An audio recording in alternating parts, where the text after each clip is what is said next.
The dawn broke over the village of Darwala, a small rural community nestled between the dusty plains and green fields of southern Punjab, Pakistan. The call for Fajr had just ended, and a faint mist hung over the fields where farmers would soon begin their day. The scent of wet soil and distant smoke from clay stoves floated in the cool air. At the far end of the village lay an old pond, wide, murky, and choked with weeds. Its surface was still except for the occasional ripple caused by frogs or drifting leaves. Generations of villagers had grown up hearing eerie tales about it. They called it Put Talab, the haunted pond. Some said it was cursed by an old saint betrayed by the villagers. Others claimed Mughal soldiers had buried gold there before dying in battle. No one dared go near it at night. Even during the day, children were warned to stay away. The old caretaker of the mosque, Baba Jalil, would often say, "That pond breathes after midnight." Most dismissed him as senile, but no one risked finding out if it was true. But this summer, the pond could no longer be ignored. Its stagnant water had become a breeding ground for mosquitoes. Cattle refused to drink from it, and several children had fallen ill. So the village council, after long discussion under the banyan tree, decided it was time to clean the pond. Early one morning, a dozen men gathered with shovels, ropes, bamboo baskets, and spades. Among them was Rashid, a poor farmer in his 40s. His back was bent from years of tilling others' land, and his clothes were patched in several places. His wife Sakina had begged him not to join. "There are stories about that pond, Rashid. People disappear there," she whispered the night before, her voice trembling. Rashid smiled tiredly, brushing her hair aside. "Stories don't feed our children, Sakina. Chaudhry Imtiaz promised double wages. We need the money. Ami's medicine can't wait." Now standing by the edge of the pond, Rashid felt the same unease his wife had spoken of. The air felt heavier here, the smell of rot sharp and strange. The men tied cloth over their faces and stepped into the muddy water. Every step sank deep. The suction of the sludge pulled at their feet, as if the earth itself wanted to hold them back. By mid-morning, the sun glared mercilessly. Sweat dripped down their necks, mixing with mud. The men worked silently, dragging out weeds, broken pots, and the occasional frog that leapt for freedom. Rashid's shovel struck something hard once, twice, then a hollow metallic clang. He froze. "Wait. There's something here." The others stopped working and crowded around. Rashid knelt, scraping the mud carefully. Slowly, the outline of a large clay pot emerged. Its rim was sealed with thick tar, but through the cracks faint gold gleamed like trapped sunlight. The men gasped. "Gold?" someone whispered. Chaudhry Imtiaz, the stout mustached head of the village, pushed through the crowd. "Careful! Don't open it here. Take it out gently," he commanded. Rashid and two others heaved it up. The pot was astonishingly heavy. Mud dripped down its sides, revealing faint carvings, Arabic calligraphy almost erased by time. Rashid's hands trembled as he traced the markings. For a moment, the world seemed to go silent. The buzzing flies, the murmurs of men, even the rustling leaves, everything stilled. Then a sudden chill wind swept over the pond, cold and unnatural. The trees swayed through the air moments ago had been still. Rashid shivered.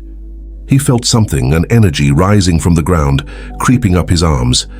When his fingers brushed the rim again, he heard it, a whisper, at first faint like wind through reeds, then clearer. "Leave it where you found it." He jerked back, dropping the pot slightly before catching it again. His breathing grew shallow. "What's wrong, Rashid?" asked Imtiaz, frowning. Rashid looked around, but everyone else seemed normal. No one had heard it. He tried to speak, but his throat felt dry, as if dust had filled his mouth. Then it came again, right beside his ear, colder now. "It is not yours. It is mine." The men were watching him. Rashid's face had turned pale. His eyes darted toward the pond, where the muddy water had begun to ripple in circles, though no one was moving. Behind him, the reflection in the water shimmered strangely. It looked like a human figure, tall, transparent, draped in something that moved like smoke. Its face had no features, only light and shadow. Rashid gasped, stumbling backward. "Did you see that?" he shouted. But when the others looked, there was nothing. Only still water and the broken sunlight on its surface. Imtiaz growled, "Enough nonsense. You're scaring everyone. It's just your imagination. Bring it to my house now." Rashid nodded shakily, but as he lifted the pot again, he felt a sharp jolt through his chest, like a heartbeat that wasn't his own. He froze. For a split second he could see inside the pot through his mind's eye, and what he saw was not just gold. There were bones. Small, fragile, wrapped in faded red cloth, and over them glowing faintly a seal, a symbol made of light, pulsing like it was alive. He dropped the pot. The impact echoed across the pond, and a column of cold mist rose like smoke from the water. The others screamed and stumbled back.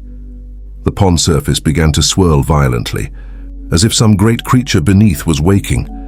Rashid staggered to his knees, clutching his head as the whisper became a low, thunderous voice. "You have awakened me." The men ran, slipping in the mud, shouting prayers. Chaudhry Imtiaz looked back once, and what he saw made his heart freeze. From the pond's center, a shadow, half man, half smoke, was rising.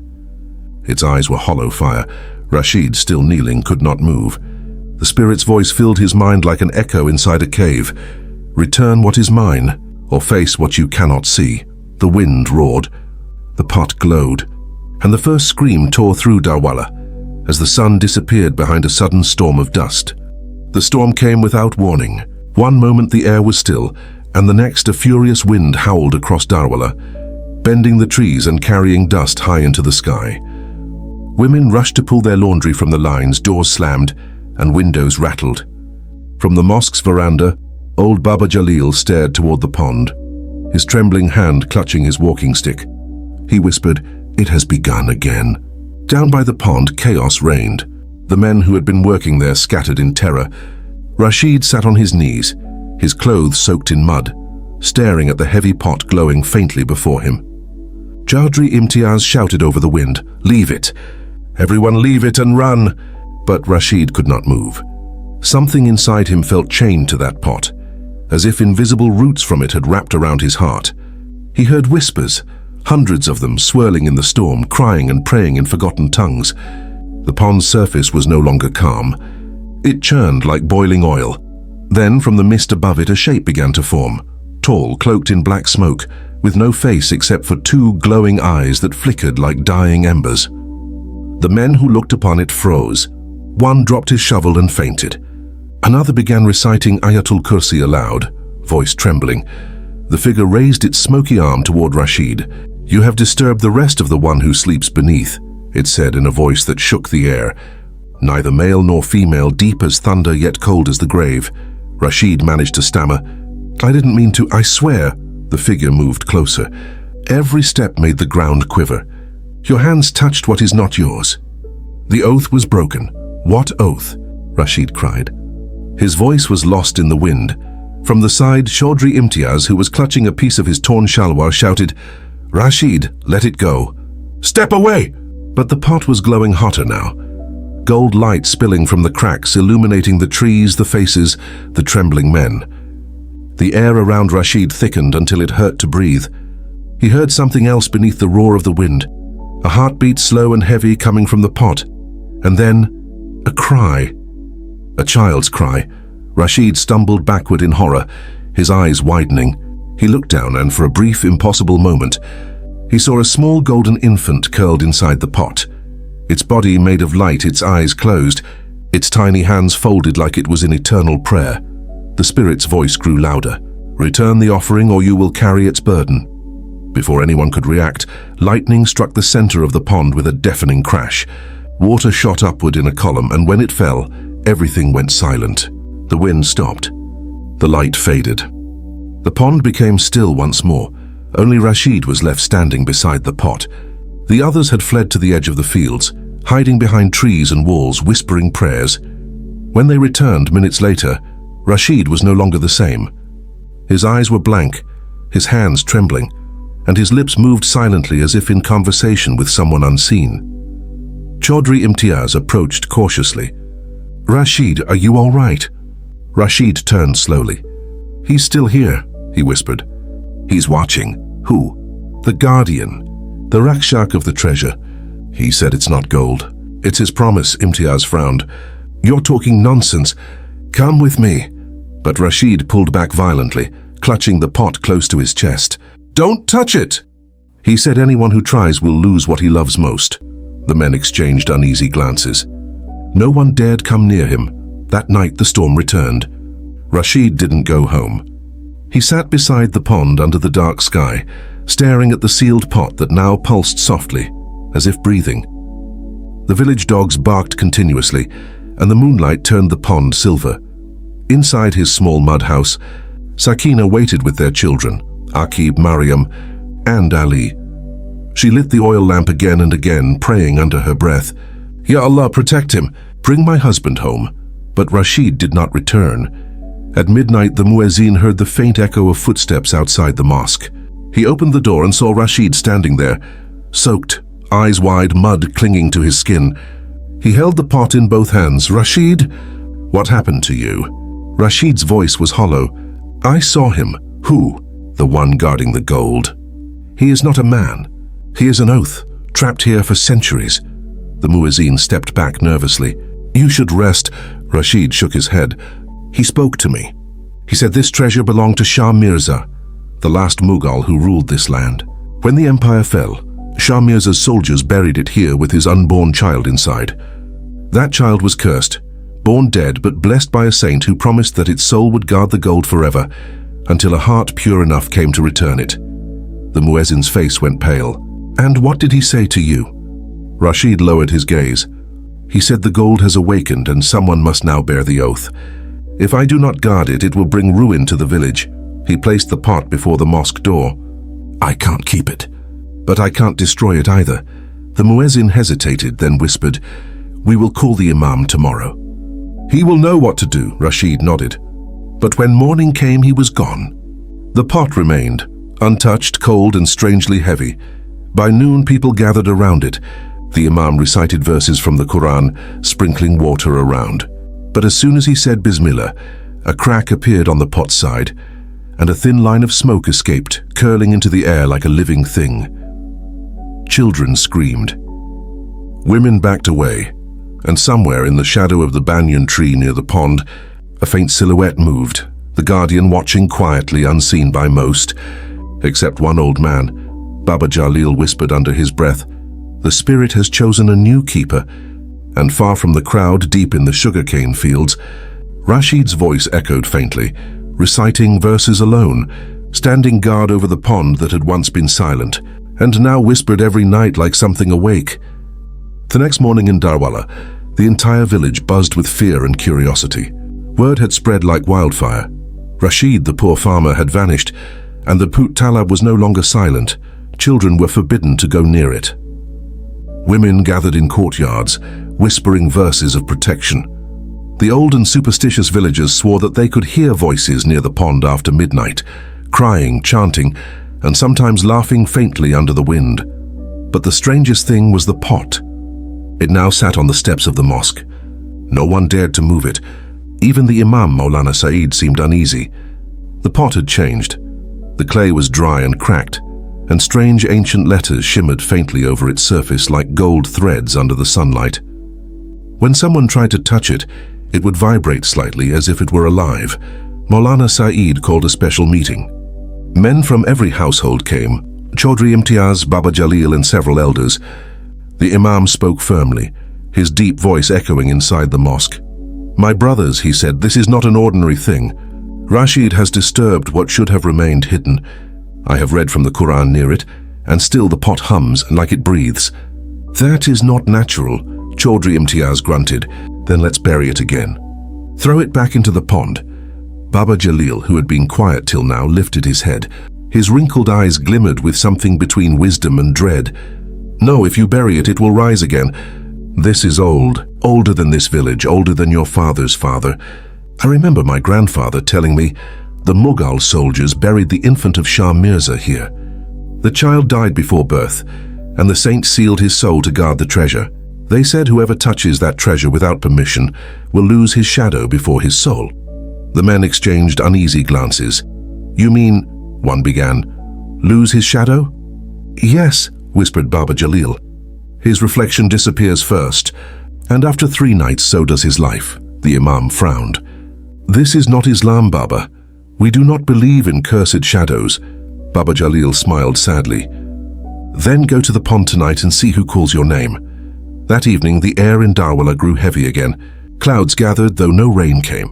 Somewhere beyond the fields, a jackal cried. a sound villagers always took as a bad omen. Sakina, Rashid's wife, sat by the door with her 3 children. Their home was quiet, the air thick with grief. The youngest, Ali, tugged at her shawl. "Ami, where is Abba? Why hasn't he come home?" She forced a smile, though her eyes were red. "He's gone to work, my love. He'll come soon." But when she turned her head, she saw something that made her heart skip. Rashid's shadow on the courtyard wall. Just the shadow. No Rashid.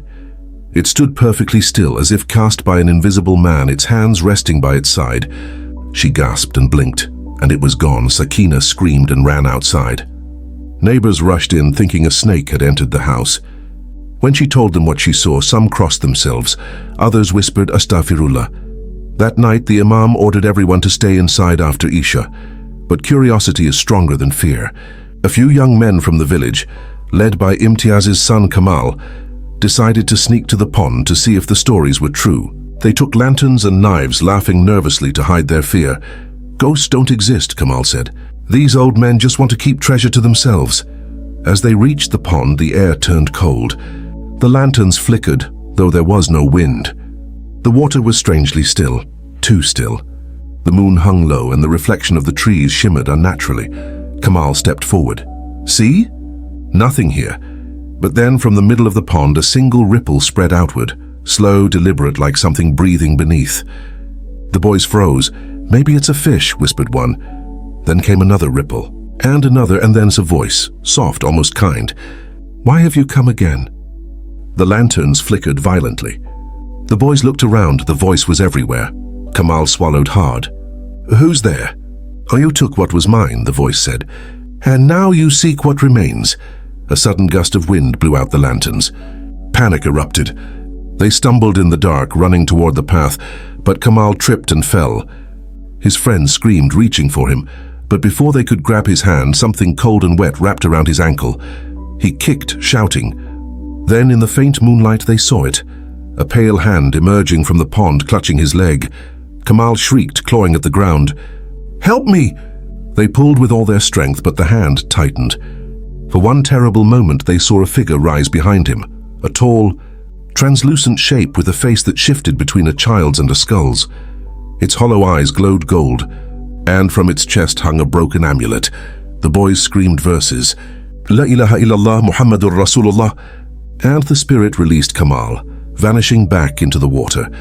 When they dragged him back to the village, his leg was bruised with strange marks. Tiny fingerprints burned into his skin. By morning, the news spread. The Imam gathered the elders again. "This cannot continue," he said. "We must find Rashid. He is the key." But where was Rashid? 3 days had passed. Some said they saw him near the sugarcane fields, standing motionless at dawn. Others swore they heard him reciting Quran from inside the pond itself. Then, on the 4th morning before sunrise, Sakina woke to a knock on her door. When she opened it, Rashid stood there. His clothes were torn, his beard matted with dust. But his eyes were not the same. They glowed faintly in the dim light. "Rashid," she cried, pulling him close. "Where were you?" "We thought you—" He placed a trembling finger on her lips. "Don't ask. Just pray." "Pray for what?" He looked toward the pond. "For the village. The guardian is angry. I tried to return it, but it's too late. Something else has awakened." Sakina stared at him in fear. "What do you mean?"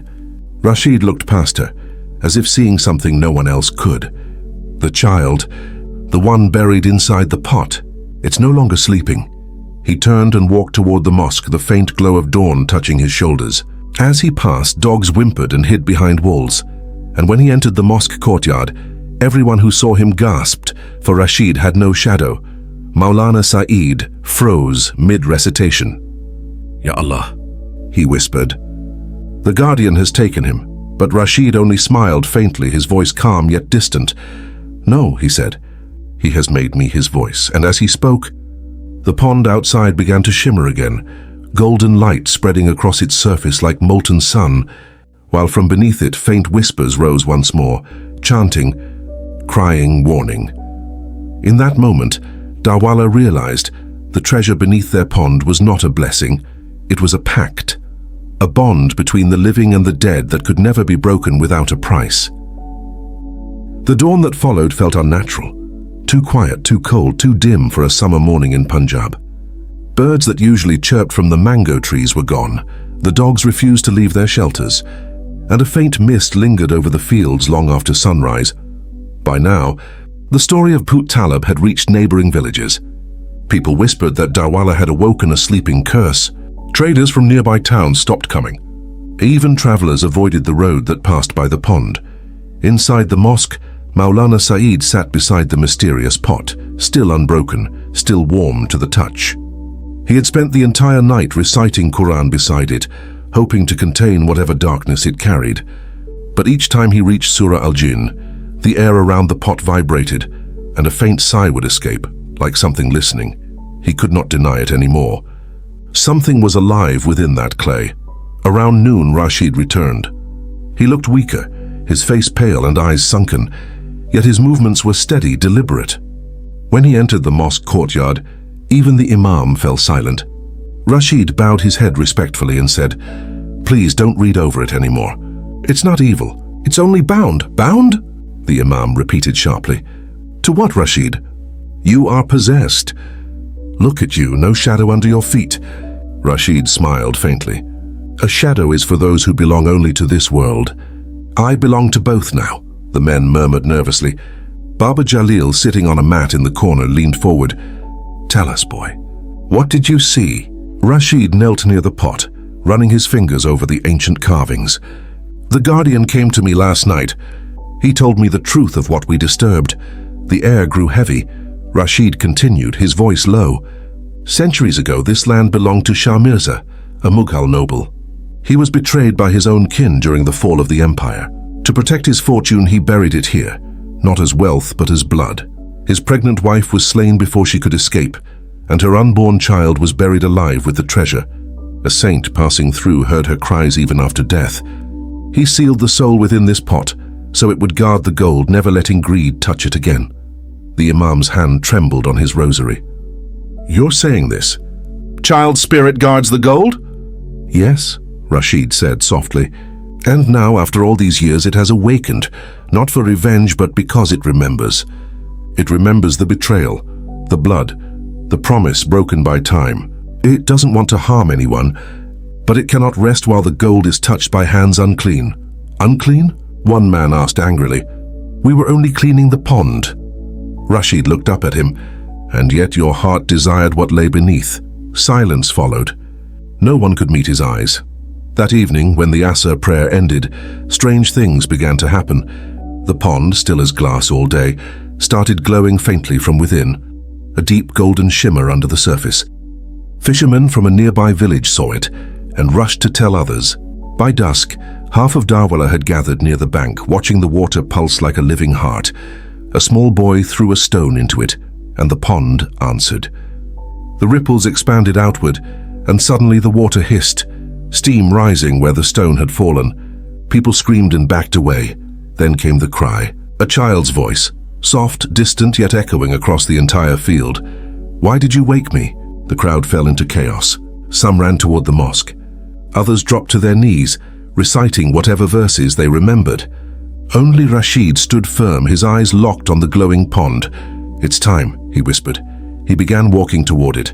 Sakina, who had followed with their children, screamed, "Rashid, no! Don't go near it!" But he didn't stop. "It wants peace," he said, turning to her briefly. "If I don't go, it will take someone else." The oath must be completed. He stepped into the pond. The water, instead of splashing, parted before him like curtains of mist. Gasps erupted among the villagers as golden light rose around his legs. The closer he got to the center, the brighter it became. Then, from within the light, a figure emerged, small, floating just above the surface. A child, glowing faintly gold, eyes closed, hands folded. A faint lullaby hummed through the air, neither earthly nor heavenly. Rashid stopped, tears streaming down his cheeks.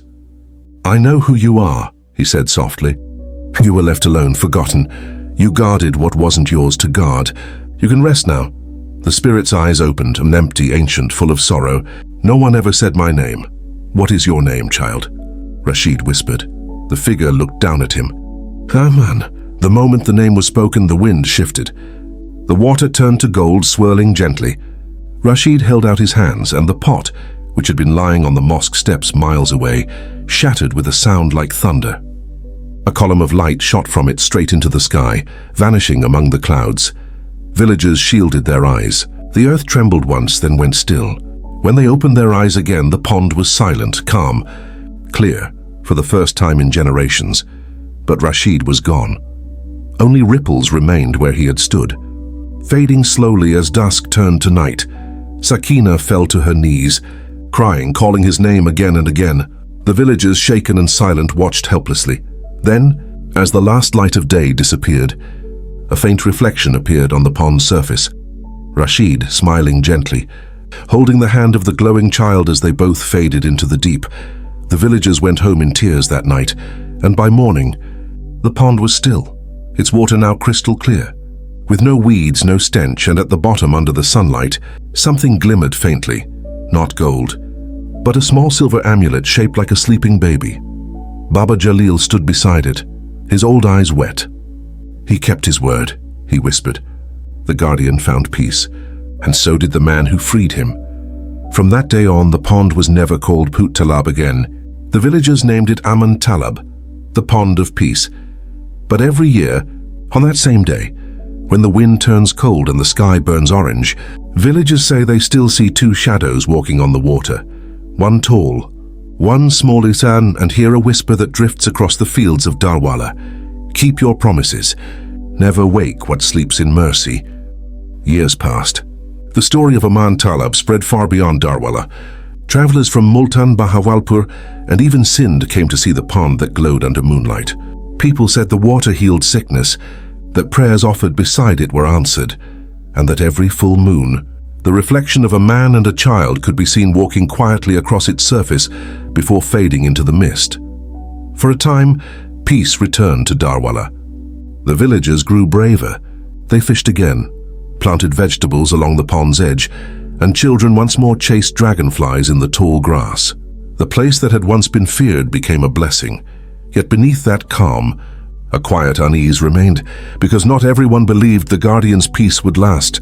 Old Baba Jalil, now too weak to walk, would often warn those who came to take water from the pond.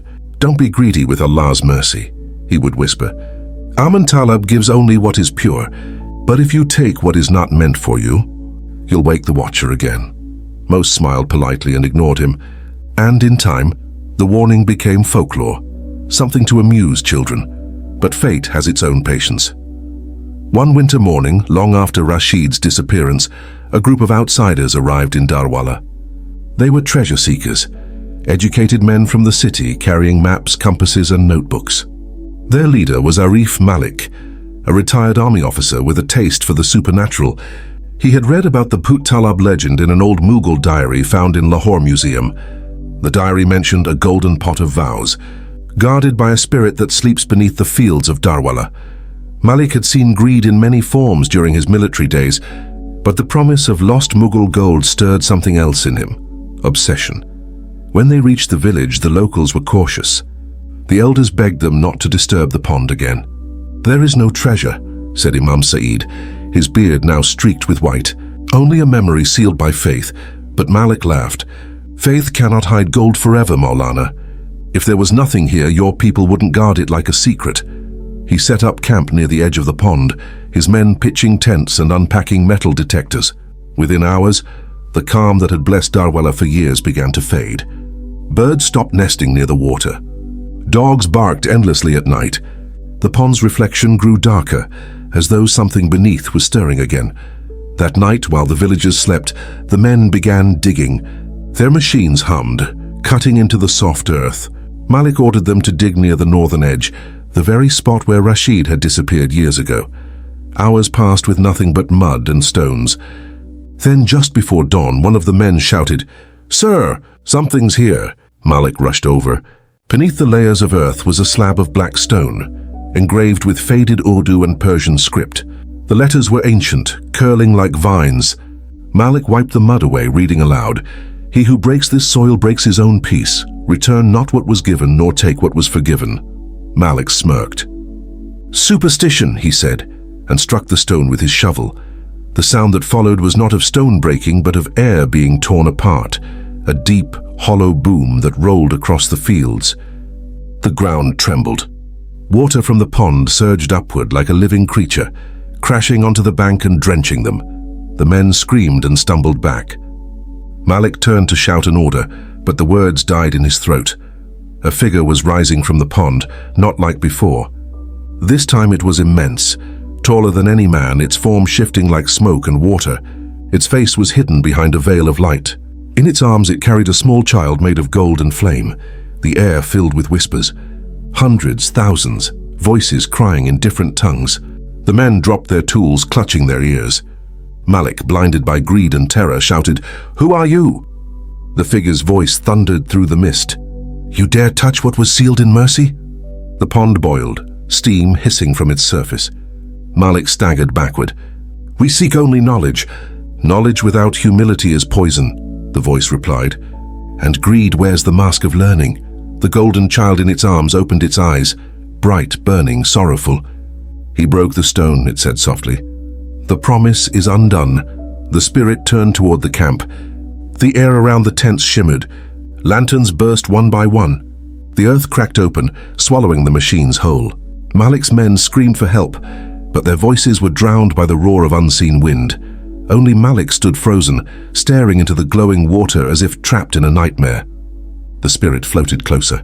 "Your heart weighs the same as the gold you seek," it said, "and so it shall sink the same way." Malik felt his body grow heavy. His hands, his legs, everything turned to stone. In moments he could not move.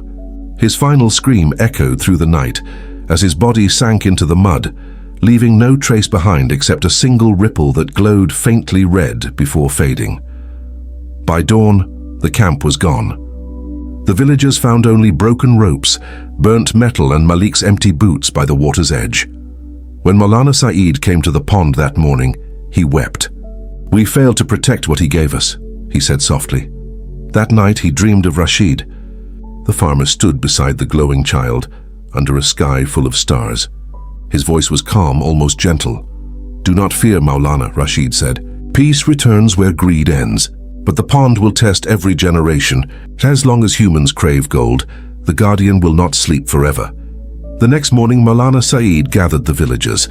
"We will not fill this pond," he said. "We will honor it. We will build a small masjid beside it and call it Masjid-i-Aman, so people may pray, not dig, and so they did." Years later, pilgrims came from far and wide to see the pond of peace. Some left flowers, some left coins, but none took anything. And when the wind blew across the water at night, they swore they heard a faint voice and Rashid's, reciting verses softly while a child's laughter echoed behind him. No one ever dug there again. But sometimes when the moon rose perfectly round and the village slept in silence, a faint golden shimmer danced across the pond. And the villagers knew.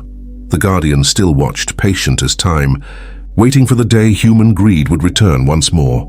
2 generations passed. The village of Darwala changed with time. Dirt roads became paved, tractors replaced oxen, and a new school stood where the old banyan tree once gave shade. But at the center of everything, unchanged and undisturbed, remained the Aman Talab. It was no longer called a curse. It was sacred now, a place of silence and prayer. The villagers said its water still shimmered faintly under moonlight, and no one, not even the most foolish child, dared throw a stone into it. But time is a forgetful teacher. When the old Imam Maulana Saeed passed away, his grandson Hamza, a young man who had studied in Lahore, returned to Darwala to lead the Friday prayers. He was educated, confident, and believed the old stories were only symbols, not truth. Every generation must move beyond fear, he told the villagers. The pond is just water. We must stop living under the shadow of old ghosts. The people respected him, but their eyes betrayed unease. The elderly still whispered about Rashid and the golden child. Hamza smiled politely. "Legends," he said, "nothing more." Then came the drought. It began in early summer. The skies turned brass, the fields cracked, and the pond began to shrink. The farmers prayed for rain, but clouds passed without dropping a single tear. By July, half the crops were dying. The villagers gathered under the scorching sun, eyes fixed on the shrinking pond that had once been their source of life. "It's drying," said one old man. "I've never seen this in my lifetime." "Maybe it's Allah's test," another murmured, but some began to whisper something darker. "The guardian has left us." Hamza dismissed it all. "Rain will come when it's written. Don't turn faith into superstition." Yet as night fell, he couldn't sleep. From his window he could see the pond, silver under the moonlight. And sometimes, he wasn't sure if it was real or dream, he thought he saw something move on the water's surface, like a shape gliding silently. One night, near midnight, he decided to walk to the pond himself. The air was thick and hot, the sky cloudless. As he neared the water, he felt something strange. A cool breeze blowing only over the pond. Fireflies circled lazily, and in the stillness he heard a faint hum. He stopped. The reflection on the water seemed different. Two figures, faint and luminous, standing where none should be. A man and a child. Hamza's heart pounded. "Who's there?" he called. The air rippled. The reflection shifted. And then softly a child's voice answered, "Why do you not believe?" Hamza froze. "Who are you?" But the voice only repeated, "Why do you not believe?" The wind stirred, carrying whispers that seemed to come from beneath the ground itself. He felt dizzy, his vision blurring. In that moment he saw flashes. A man standing in the same pond decades ago, holding a glowing pot, whispering prayers. A child made of light. A flood of golden mist. Then everything went black. When he awoke, it was morning. Villagers found him lying unconscious beside the pond, the grass wet beneath him, though it hadn't rained. He said nothing for days, refusing food, his eyes distant. When he finally spoke, his voice was hollow. "It's still here, watching." The elders gathered around him. "What did you see, Maulana?" Hamza hesitated. "A warning." "What kind of warning?" "That the oath made by Rashid still stands. The peace of Aman Talab depends on our honesty. As long as we don't betray one another, the water will protect us. But if we lie, steal, or hurt the innocent, the guardian will remember." The words spread through the village like fire. For a while people became better, kinder. Farmers helped each other, debts were forgiven, and for the first time in months clouds gathered over Darwala. The rain came that night, heavy, relentless, washing the land clean. The villagers celebrated, shouting Allahu Akbar in the streets. But Hamza did not join them. He stood by the mosque door, staring at the pond, because he knew something no one else did. The guardian had spoken one more line before fading into mist. The water feeds on truth, and truth will always demand its price. Days passed. Life returned to normal. The fields turned green again, the harvest flourished. But then strange things began happening. A merchant named Farouk, known for cheating waits at the market, drowned mysteriously one morning. His body was found beside the pond, his scales lying perfectly balanced next to him. The villagers said it was a punishment. A few weeks later, a corrupt contractor who had stolen money from the new school project was found unconscious near the pond's edge, his face half buried in mud. When he woke, he was blind. Fear returned to Darwala. People whispered again about Rashid's promise, about the child's eyes watching from beneath the water. And each night the pond shimmered faintly, not golden now, but a deep, solemn blue. One evening Hamza dreamt of Rashid once more. The farmer's face was older but peaceful. He said, "Faith and greed live in the same heart, but only one can breathe at a time. Remember that." Hamza woke in tears, whispering a prayer he had never known before. By dawn he gathered the villagers at the pond. The sky glowed pink with sunrise and the air was heavy with dew. "My brothers," he said, his voice strong, "Aman Talib has never cursed us. It only mirrors what we are. When we lie, it darkens. When we repent, it clears. The guardian doesn't need our fear, and it needs our truth." He stepped into the water up to his knees, hands lifted in supplication. "Let us promise again, this pond will remain sacred. No one will cheat, harm, or steal in this land. This is Rashid's oath, and now ours." The villagers followed him, men and women alike, their feet touching the cool water as they repeated the prayer. The wind rose softly, and from somewhere deep below, a faint hum echoed, the same melody the child once sang centuries ago. And when the sun fully rose, the pond glimmered, pure gold once again. From that day on, the people of Darwala called it Zinda Aman Talab, the living pond of peace. They believed it was alive, a silent witness of their deeds. And though no one ever saw Rashid or the golden child again, The villagers swore that on nights of thunder, when lightning flashed over the fields, they could see a tall shadow standing in the water, guarding the village. The farmer who once awoke the guardian, now guarding it himself, and thus the oath of peace endured, not through fear, but through the quiet, eternal weight of truth. Years turned into decades, and the tale of Amantala became a legend passed from one generation to the next, told by grandfathers under banyan trees, whispered by mothers to sleepy children at night. But legends, when carried long enough, begin to lose their weight. By the time the new century dawned, Darwala had changed almost beyond recognition. The dusty lanes were replaced by asphalt roads, cell towers rose near the mosque, and a small bus stand connected the village to the city. Tourists began to visit, curious city dwellers who had read about the haunted pond that grants blessings. They took photographs, threw coins into the water, and even posted about it online. To most of them, it was just another village myth. But the old souls of Darwala, those who still remembered Rashid, Baba Jalil and Imam Saeed, watched in silence. They knew what curiosity could awaken. It was around this time that Bilal, a young filmmaker from Karachi, arrived in Darwala. He was ambitious, educated, and skeptical of old ghost stories. His latest project was a documentary titled The Myths of Punjab. He wanted to capture Amantala as the legendary pond of peace and reveal the truth behind superstition. When he arrived with his camera crew. The villagers welcomed him politely but kept their distance. The current imam, old Maulana Idris, warned him gently, "Do not mock what you don't understand, Beta. The pond has seen more truth than you or I ever will." Bilal smiled. "I respect faith, Maulana, but I believe truth hides behind stories. They'll only record what's real." He set up his equipment beside the pond, drones, microphones, and cameras. His team filmed interviews with the locals who shared fragments of the old tale. Rashid, the golden pot, the guardian child. Bilal listened patiently, nodding, but his eyes gleamed with disbelief. That night he decided to shoot the pond under moonlight. The air was calm, the water perfectly still. The drone buzzed softly overhead, its red light blinking over the silver reflection of the pond. Bilal sat on a folding chair watching the monitor, when suddenly the screen flickered. The reflection on the drone feed was wrong. There was movement, faint ripples though no wind blew. "Must be interference," Bilal muttered. He adjusted the focus.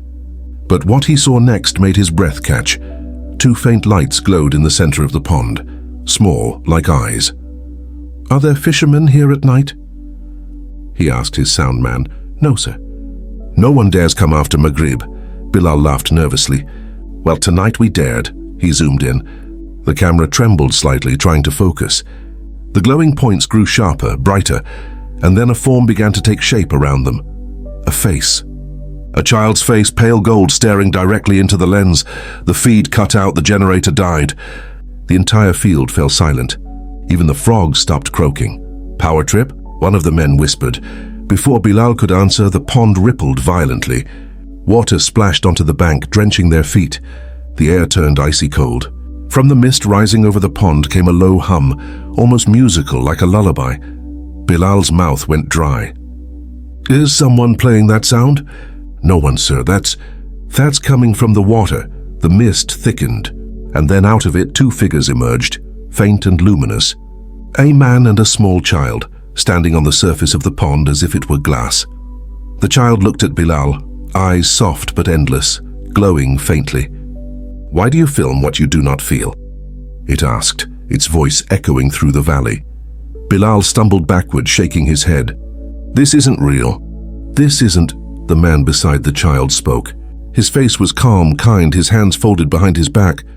"You seek truth through your lens. But truth does not live in machines.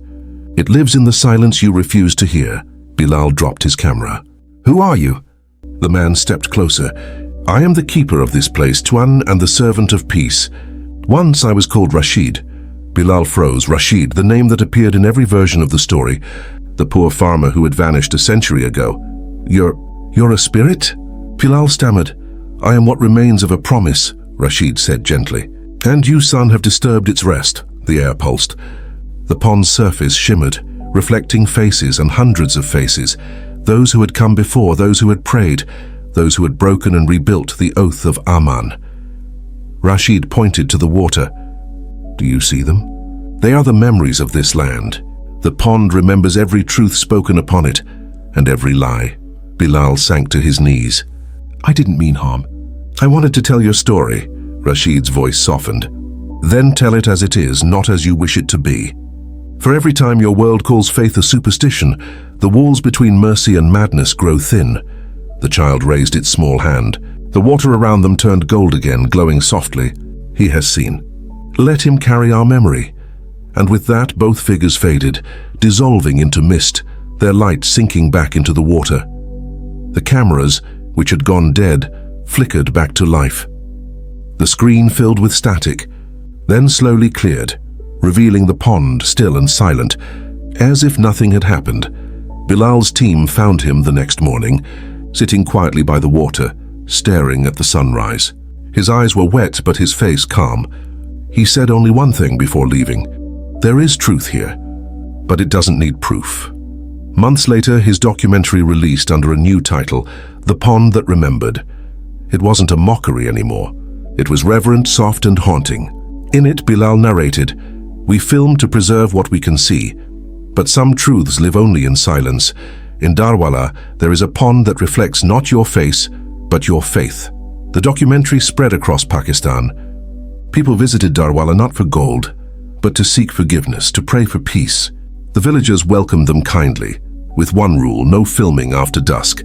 And though Bilal never returned, locals said that on the anniversary of his visit, his camera, which he had dropped into the pond, still lay beneath the water, untouched, unbroken. And sometimes during moonlit nights, it would glow faintly, capturing nothing, but remembering everything. And thus, the legend of Aman Talib lived on, not as a tale of treasure, but as a mirror of the human heart, teaching every soul that came near it that truth cannot be captured, only carried. But even peace has its seasons, for beyond Darwala, in the growing cities and restless hearts of men, greed never sleeps. And somewhere, deep beneath the glowing water of Aman Talib, the guardian child's eyes still open, waiting for the day another man of ambition will come, and the pond will once again be asked to remember. Time, the most patient sculptor, carved another century upon the face of Darwala. The world outside grew loud, the hum of highways, the glitter of cities, the restless pulse of progress, yet the heart of the village beat to the same rhythm as always, beside the quiet Aman Talib. Generations had come and gone, leaving their shadows on its banks. Farmers turned to shopkeepers. Children went to universities in Karachi and Islamabad. Cell towers blinked red through the fog. Yet every night the pond whispered softly beneath the stars, like an old soul breathing in prayer. But in the 21st century, not even faith could remain untouched. A company from Lahore, Aurora Geotech Pit Limited, arrived one autumn morning with machines, drones and documents stamped with government seals. They claimed to have permission to build a new highway that would connect Darwala to Bahawalpur directly. The proposed path cut through the old mango orchard, and right beside Aman Talib. When the bulldozers arrived, the villagers gathered before them like a wall. Old Imam Hamza, now grey and thin, stood before the engineers, Quran in hand. "You may build your road," he said quietly, "but not across sacred ground." The company's project head, engineer Faizan Mir, frowned. "Maulana, this is progress. The government has approved it. We'll compensate everyone fairly. There's nothing sacred about a pond." Hamza's eyes gleamed with a calm sadness. That's what every generation says before the storm. But men like Faizan didn't believe in storms born of silence. Within days, the construction began. Giant excavators roared near the pond, shaking the soil that had slept undisturbed for centuries. Dust choked the air. Birds fled the trees. The villagers watched helplessly as the machines dug deep trenches only a few meters from the water's edge. On the third day, something strange happened. The machines stopped working. One by one their engines died, not with smoke or sparks, but as if the air itself had turned heavy around them. The drivers swore they saw the water ripple, even though no wind blew. When night came, the air grew thick with fog. Faizan sat in his temporary site office, reviewing maps when his generator began to flicker. A low hum filled the air, and steady, rhythmic like a heartbeat. He looked up, startled. The lights dimmed, and on the glass window a reflection appeared. Two figures standing by the pond. One tall, one small. He blinked. They were gone. The hum grew louder. His cup of tea trembled on the table. Then, from somewhere outside, a voice echoed softly, "Do not break what was sealed in peace." Faizan froze. He stumbled outside, flashlight shaking in his hand. The fog swallowed everything, thick as milk. From the center of the pond came faint golden ripples spreading outward. "Who's there?" he shouted. "Show yourself." The mist parted. A man stood on the bank barefoot, wearing a torn kurta, his eyes like embers. "You disturbed the covenant," the man said quietly. "Who are you?" Faizan demanded, heart pounding. The man stepped closer. His face was familiar, though Faizan had never seen him before. The villagers would have known instantly. It was Rashid, unchanged by time. "The promise was not made to kings or empires," Rashid said. "It was made to the earth itself, to peace. You think this pond is land, but it's memory." Faizan's voice trembled. "I don't believe in ghosts," Rashid smiled faintly. "Then you will believe in loss." Suddenly the ground beneath Faizan's feet shuddered. Cracks split across the soil, water surging up through them. The bulldozers tilted, sinking half their weight into mud that wasn't there moments ago. Workers ran shouting. From the pond, golden mist rose high, spinning, swirling, forming a shape that blazed like a sun made of memory. Inside it a small child stood, eyes glowing with tears of light. The villagers who had gathered gasped, falling to their knees. "Ya Allah." "It's the guardian." The spirit child spoke, its voice carrying through the night like the wind before rain. "You break what others died to protect. Do you not feel the weight of peace?" Faizan, pale and trembling, dropped to his knees. "Forgive me. I didn't know." The golden mist wrapped around him. His flashlight fell into the mud, its beam flickering weakly. When the mist cleared, he was gone. Only his helmet remained, floating gently upon the pond's glowing surface. The next morning, the government surveyors found the construction site completely flooded. The highway project was abandoned. Aurora Geotech withdrew without a word. For months, Darwala became a place of pilgrimage again. People from far away came to see the pond that had defended itself. But unlike before, no one came for gold. They came for repentance. Hamza, too old to stand long, would sit beneath the peepal tree by the pond reciting Quran softly. He often said to visitors, "There is no treasure here. The treasure is that we learned. Peace must be guarded even from ourselves." When he passed away that winter, the villagers buried him near the pond. That night, as the Isha Azan ended, the water shimmered gold once more. Not bright or angry, but gentle, like candlelight on still water. And in the reflection, for the first time in 100 years, 3 figures could be seen: Rashid, the child guardian, and Hamza, all standing side by side, their forms made of light. Their faces calm, the elders wept, knowing what it meant. The guardianship had passed on. From that night forward, Aman Talib became not just a legend, but a living covenant. The people of Darwala built a stone wall around it, not to keep others out, but to remind themselves that peace must be protected like treasure. And still, when storms roll over the plains of Punjab, when thunder shakes the mango trees, villagers say they can see faint golden ripples spreading across the water, as if unseen hands bless it once again. But sometimes, on certain nights when the moon hides behind clouds, travelers swear they hear whispers carried on the wind, a man's voice and a child's laughter, and those who listen closely say it sounds like a promise being renewed. A promise that peace, once buried, must always be unearthed again. Long after Hamza's death, when even the oldest villagers could no longer remember his face clearly, the story of Aman Talib began to fade into myth once more. The world had changed beyond recognition. Electric lines stretched like veins through the countryside. Mobile towers pierced the sky. Young men left Darwala to work in Lahore, Dubai, and even London. The village that once slept by candlelight now glowed blue at night from the cold light of phones. Only one thing remained untouched: the pond. Surrounded by an old stone wall and a small masjid beside it, Aman Talib sat quietly, its surface smooth as glass reflecting the stars. To those who believed, it was still sacred ground. To others, it was just another pond with a local legend to entertain travelers. But stories don't die, they wait, and the old promise of peace, like a heartbeat buried beneath the earth, was waiting to be tested again. The test began quietly, as such things often do. It started when a young man named Ramiz Iqbal returned from Dubai. His father had died, leaving behind a small plot of land near Aman Talab. The land was fertile, but Ramiz wanted more. He had seen the world, the shining glass towers, the endless money, the easy luxury, and he believed Darwala was trapped in the past. "There's gold under our feet," he said one night to his cousin Asim as they sat by the pond, watching the moon's reflection ripple on the water. "Not treasure gold, business gold. Land prices are rising. We could drain this pond, build a resort here. People from the city will come to see the legendary haunted pond. We'll make millions." Asim looked alarmed. "Ramiz, you can't. This pond, it's sacred." "You know the stories," Ramiz laughed. "Stories don't feed families, Asim. Dreams do." He flicked a pebble into the pond. The ripple spread in perfect circles, wider and wider, until it touched the far bank. Then the water fell completely still. Asim frowned. "It doesn't even make a splash," Ramiz smirked. "See? Not even nature believes in your ghosts." That night, as the brothers walked home, a strange wind swept through the fields. It carried a faint hum, soft, rhythmic, like a child singing a lullaby from somewhere deep beneath the earth. Ramiz turned.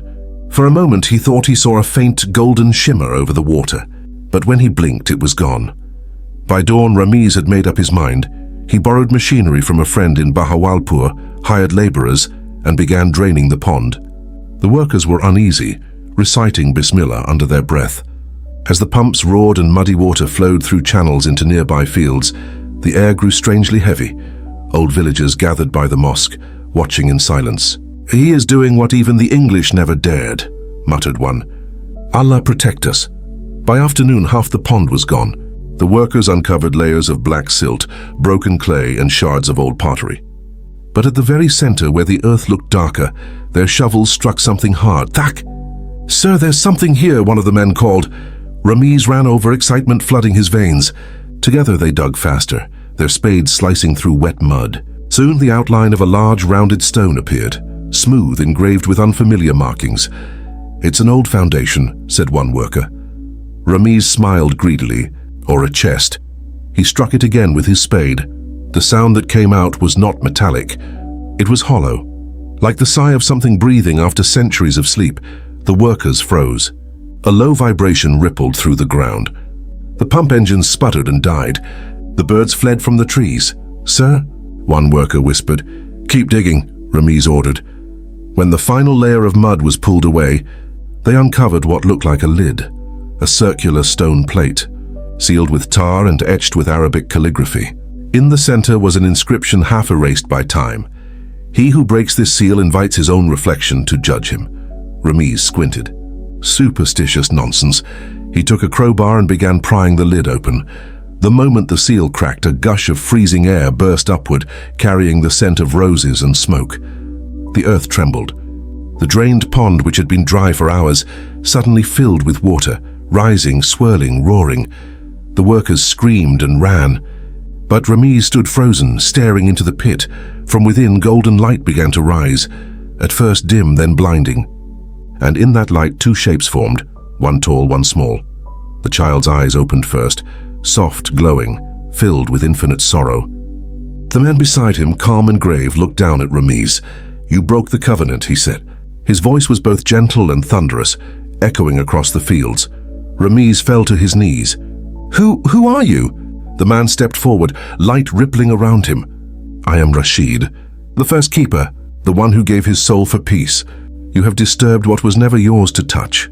The child looked at him, its voice like wind over water. "Do you seek gold, Ramiz?" Ramiz, trembling, nodded helplessly. "Then look into what you truly seek," the child whispered. The water around him rose like a mirror. He saw his reflection, but it was not his face. It was himself as a boy sitting beside his mother, poor but content. Then the image shifted. He saw the men he had cheated, the workers he had underpaid, the father whose grave he had never visited, and finally he saw himself old, alone, surrounded by everything money could buy, and no one left to love him. He screamed and tried to turn away, but his reflection clung to him like a shadow made of grief. Rashid raised his hand. "Every heart that chooses greed over gratitude writes its own curse." The golden light burst upward. The workers who had fled said they saw Ramiz vanish into it. No body, no sound, only a shimmer that faded like smoke in the wind. When the villagers arrived, they found the pond full again, its water calm, its surface gleaming faintly gold under the afternoon sun, and in the center, floating like a petal, was Ramiz's wristwatch, still ticking, though soaked in water. That night the Imam called the villagers together. "No man is lost," he said quietly. "He is only claimed by the truth he denies. The pond does not curse, it reflects." They refilled the edges of the trench, planted jasmine along its banks, and prayed long into the night. From that day onward, the people of Darwala stopped telling the tale of treasure. They called it the mirror of faith, and travelers who come even now with cameras, machines, or coins are told gently to walk barefoot and silent, because those who stand before Amantalab under the full moon can still see their reflection, not as they are, but as they truly have become. And in the rippling gold, if one looks long enough, they might catch a glimpse. A farmer's calm eyes, a child's soft smile, and a whisper that drifts through the night. Peace is never found. It is kept.